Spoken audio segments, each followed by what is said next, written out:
On Capitol Hill yesterday, the woman tapped to oversee Obamacare for the IRS for a while, really got hammered. Her name right there she is, swearing to tell the truth, Sarah Hall Ingram. She ran the Exempt Organizations Division. Now, she had been to the White House for something like 80 times talking about how this is all going to work. This was in front of Darrell Iss's Oversight Committee yesterday.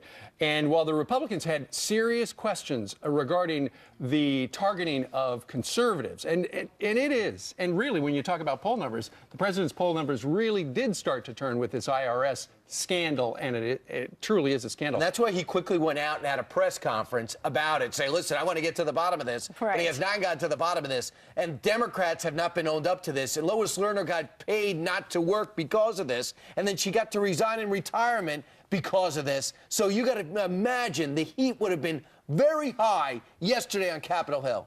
Right, but it wasn't. Check this out. Have you been consorting with the devil? Not to my knowledge, sir. Are reports that you can fly accurate?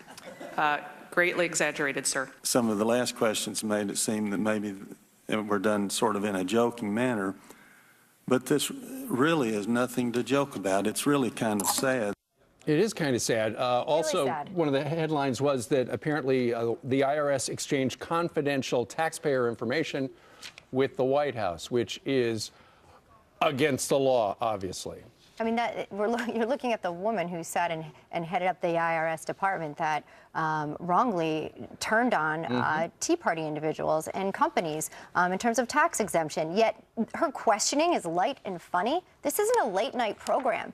She's there to tell the truth. I mean, she's raising her right. I don't know if her finger was crossed behind her back or what, right. But the fact that this was so lightly played says a lot. Yeah, Representative Gerald Connolly is the guy with the sense of humor. And congratulations, call The Daily Show. There might be an opening.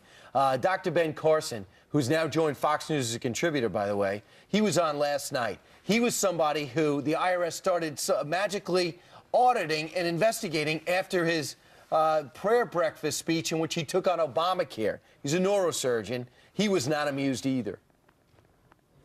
It's not terribly surprising because if you read Saul Alinsky's book, Rules for Radicals, it talks about the need to ridicule.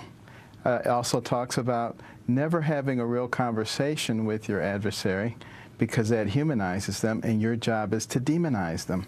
And therefore, we see people coming out and saying about those who oppose Obamacare, for instance, that they want older people to die, they want kids to be deprived of food, and that, you know, all of these things are just straight out of the text. They are indeed, you know, and if you don't ridicule, you marginalize, or you just try to put it so far on the back burner that nobody talks about it anymore. I mean, here we are just a little past 1 year after Benghazi, and yet you would think that that never happened, right, according to the way things are going with this investigation. They're just going to deal with that later because we've got other stuff going on in their pockets here. We've got coming up.